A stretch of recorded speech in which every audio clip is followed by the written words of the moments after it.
Bonjour chers frères et sœurs, je vous salue, vous qui croyez en Dieu, qui aimez le Christ Jésus, le Saint-Esprit et tous les saints, à commencer par la Vierge Marie. Alors je continue la série de vidéos sur l'ouvrage Les pouvoirs mystérieux de la foi de Jean Guiton et Jean-Jacques Antier. Alors ce chapitre-ci parle des hosties volantes. Vous voyez, des hosties volantes qui ont été attestées, vérifiées. Voilà. On a vu que ce n'est pas de la supercherie, mais que c'est factuel. Tout comme les apparitions de la Vierge Marie attestées sont factuelles. Mais les apparitions de la Vierge Marie attestées suffisent pour être catholique ou bien orthodoxe. Ça suffit. Puisqu'il n'y a pas, je peux dire, un organisme qui vérifie cela plus que l'Église même, plus que l'Église catholique. Vous comprenez? Alors, comment est-ce que on peut douter de la foi catholique? La Vierge Marie fait des apparitions. Et ces apparitions-là, elles parlent de quoi? Elles rappellent les paroles du Seigneur Jésus-Christ. Comment tu peux douter d'être catholique? Prends les apparitions de Fatima, mon frère, ma soeur. Va regarder ce qui est dit. Prends les apparitions de Lourdes. Va regarder ce qui est dit. Prends les apparitions de Guadalupe. Va regarder ce qui est dit. Prends les apparitions de la rue du Bac. Va regarder ce qui est dit. Frères et sœurs catholiques, pourquoi douter de ta foi? Hein? Alors, donc ici, on parle des hosties volantes. Alors, voilà ce que Jean Guiton et Jean-Jacques Antier écrivent. Autre phénomène de télékinésie, mais très différent, celui des hosties volantes. Si des supercheries ont été dénoncées par l'Église, de nombreux cas demeurent incontestables. Voilà. De nombreux cas demeurent incontestables.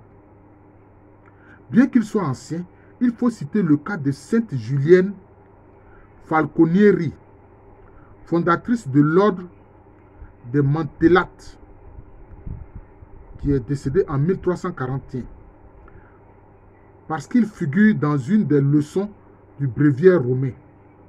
Âgée de 70 ans, la sainte à Florence se trouve aux portes de la mort. Notons qu'elle a passé sa vie à se mortifier.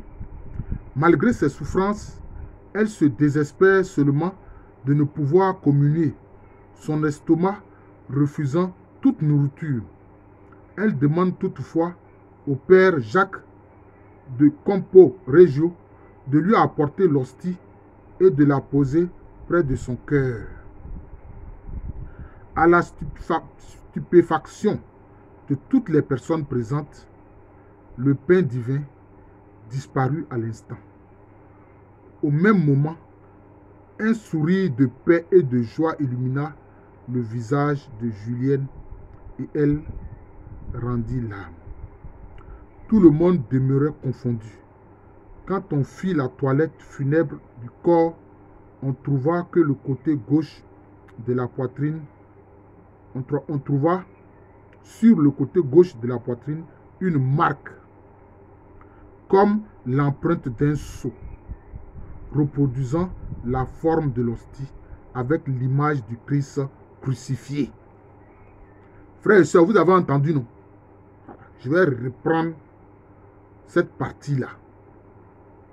Tout le monde demeurait confondu.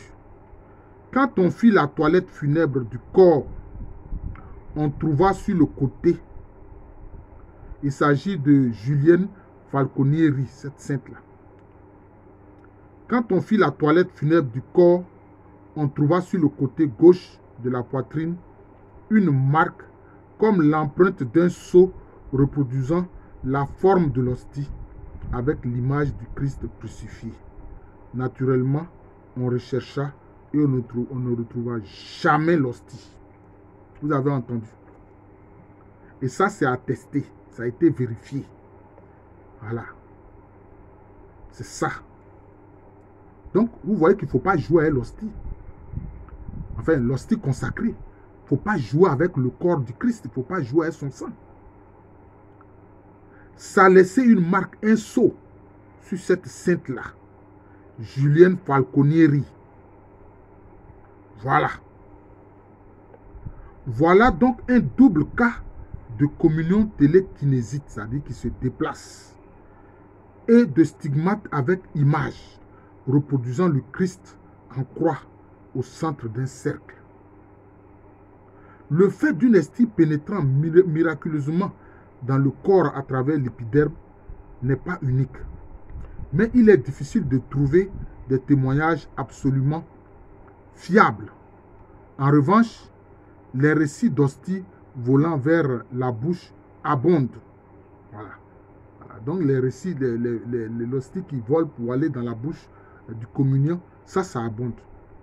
L'abbé Gigi Ollier, fondateur des prêtres de Saint-Sulpice, étant de passage à la visitation de Nantes, eut la surprise en distribuant la communion de voir l'hostie se détacher de sa main pour aller d'elle-même se poser dans la bouche d'une sœur réputée sainte, Françoise Madeleine de la Rosière.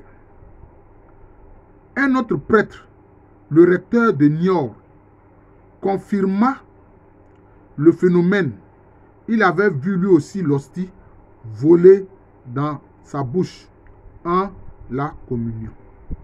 L'abbé Martinon, archiprêtre de Longiac, connut une expérience plus étonnante encore avec une sainte dominicaine sujette à extase et non moins réputée, Mère Agnès de Jésus. Une hostie avait quitté le ciboire de la chapelle pour voler jusqu'à la cellule de la religieuse qui n'assistait pas à la messe, tout en y participant à distance. Vous voyez? C'est-à-dire qu'elle ne participait pas à la messe, mais elle était en communion de cœur et d'esprit avec la messe. Et l'hostie allait la trouver là-bas. Donc, frères et sœurs, tu peux demander au Seigneur. Il dit que si on croit en lui, de lui demander tout ce que nous voulons. Si tu es malade, alité, tu ne peux pas aller à la messe pour communier. Et qu'un prêtre n'a pas été informé pour qu'il vienne à toi pour te donner le corps du Christ. En communion avec la messe, demande au Seigneur de te faire communier. Son hostie là va aller te trouver. Moi, je crois ça. Vous avez vu les exemples dont je suis en train de vous parler et qui sont attestés par la géographie, c'est-à-dire la vie des saints, dont des personnes dignes de foi ont témoigné. C'est de ça qu'il s'agit, frère. Les témoignages sur Sainte Catherine de Sienne, voilà une sainte encore que j'admire beaucoup, Sainte Catherine de Sienne, ne sont pas moins sérieux. Ils émanent du bienheureux Raymond de Capoue, son confesseur, plus tard général de l'ordre des Dominicains, et de Mère Francis Raphaël Drame, la biographie de Sainte Catherine qui eut accès aux documents de la procédure de canonisation, c'est-à-dire la procédure pour la rendre sainte. Elle cite deux cas. Frère Bartholomé Dominique sentit l'hostie s'agiter entre ses doigts, d'où elle s'échappa et vola vers la bouche de Catherine. Francesco Malevolti attesta lui aussi, sous serment, qu'il vit souvent l'hostie quitter la main du prêtre et voler comme une flèche jusqu'à sa bouche. Raymond de Capoue témoigne lui-même de plusieurs autres phénomènes similaires où il se trouve en cause. Au XIXe siècle, Sainte Marie-Françoise des Cinq Plaies était coutumière de ces manifestations. Son confesseur, le père Servillini, témoigne. Alors, d'ailleurs, une fois, l'actuel curé de ma paroisse, le père Emmanuel Savadogo, a fait un témoignage. Il a dit qu'un évêque, bon, je ne sais pas, j'ai oublié le nom de l'évêque dont il a parlé, crois qu'il s'appelle peut-être Marcel, Marcelin, quelque chose comme ça. Il est allé rendre visite à... Oh là là, j'oublie le nom de celle-là, elle n'a pas encore, je crois, été canonisée. Qui a passé 50 ans en se nourrissant seulement de l'hostie. Je vais me souvenir de son nom. C'est le père Emmanuel Savadogo qui a parlé de ce cas-là. Voilà, Robin, Marthe Robin. On l'appelle Marthe Robin.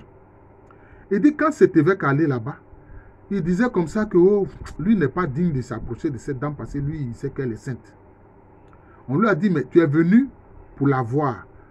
On ne te demande pas de dire que tu n'es pas digne d'aller vers elle. Il ne s'agit pas de ça. Toi, vas-y seulement. Et il est parti.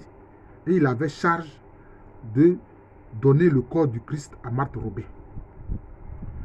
Et l'hostie a volé de sa main et allé disparaître dans le corps de Marthe Robin. C'est cet évêque-là qui a fait ce témoignage. Et notre curé, le père Emmanuel Savadogo, en a parlé un jour au cours de la célébration d'une messe.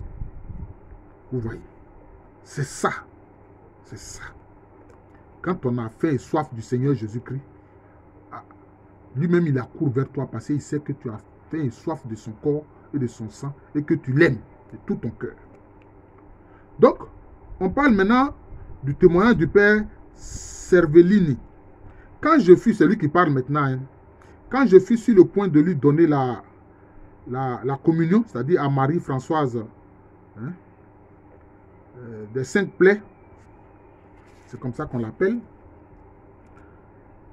à peine eu-je fait demi-tour et prononcé les mots Ecce agnus Dei, c'est-à-dire voici le corps du Christ, voici l'agneau de Dieu, pardon. C'est en latin, hein, bon. J'ai un peu fait du latin, mais je ne suis pas allé loin. C'était une année seulement quand je préparais mon mémoire de maîtrise sur la bourgeoisie municipale d'Afrique romaine. Voilà, on nous a donné des cours de latin pendant une année, mais ça n'a pas été suffisant malheureusement. Je m'aperçus que l'hostie n'était plus dans mes doigts. J'en fus terriblement bouleversé. Même Marie-Françoise me fit signe qu'elle avait déjà l'hostie sur la langue.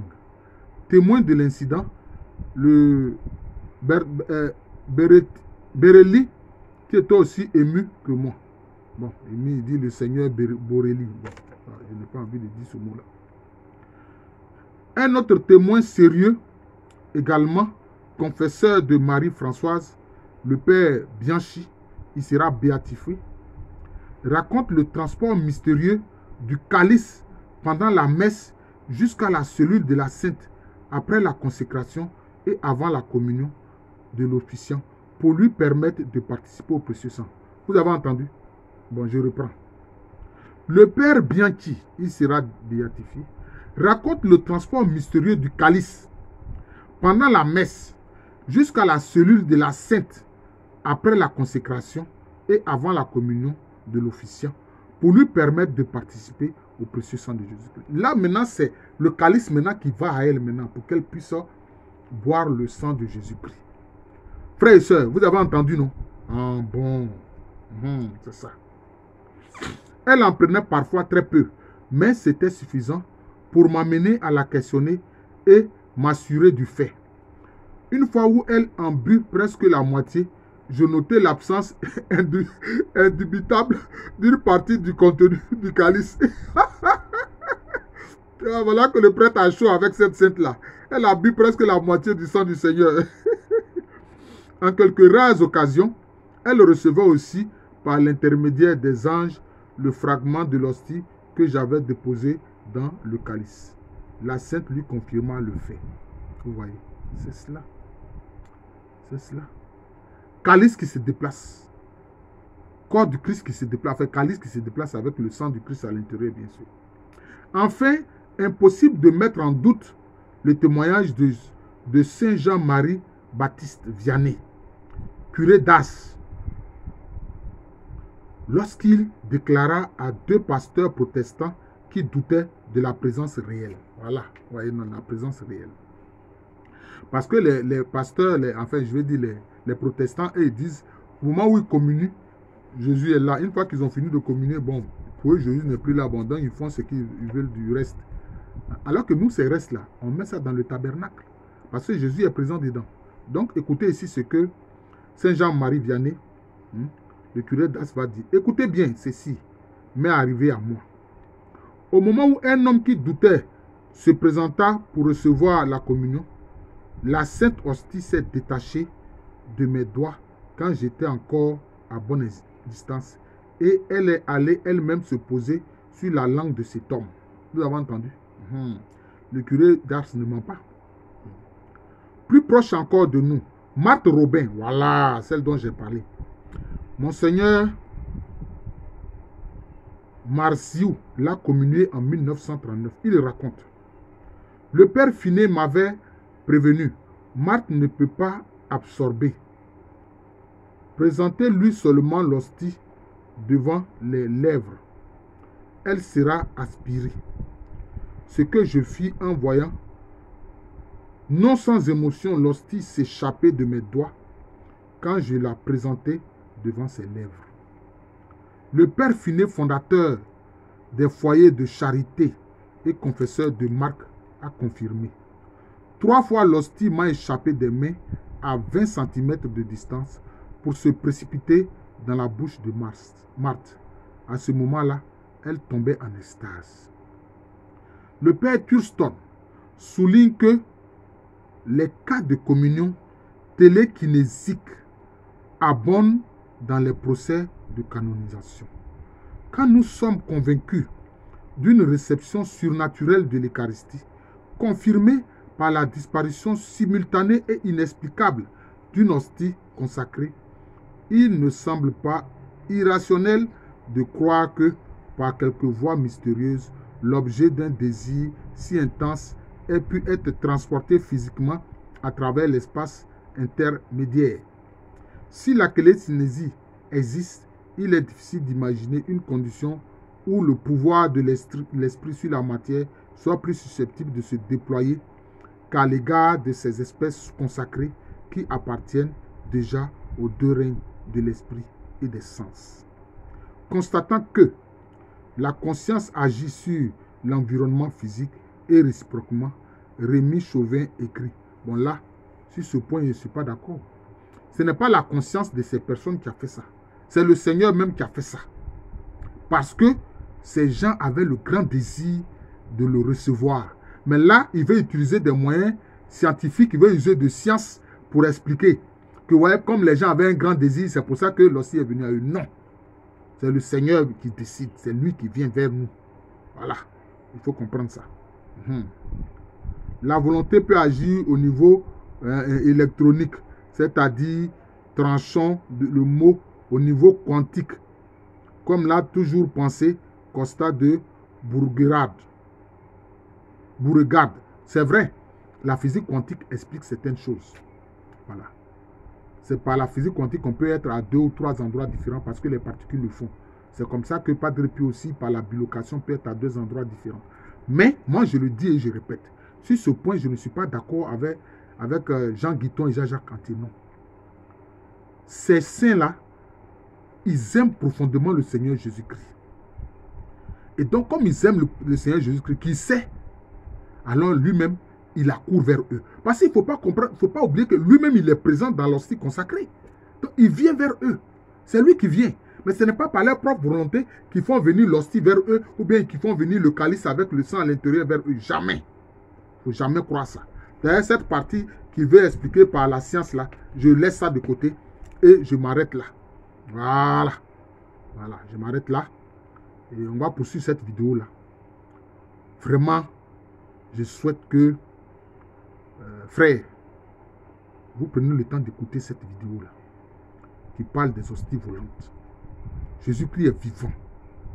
Il est vivant. Sa présence est réelle dans l'hostie consacrée. Je vous ai dit que j'ai un ouvrage sur la présence réelle du Seigneur. Avec la grâce de Dieu, je ferai aussi une série de vidéos là-dessus. Je suis le frère Jean de l'amour de Jésus. C'est mon nom spirituel. Et à l'état civil, je suis le professeur Alokone Rémi. Merci encore. Bonne journée à tous.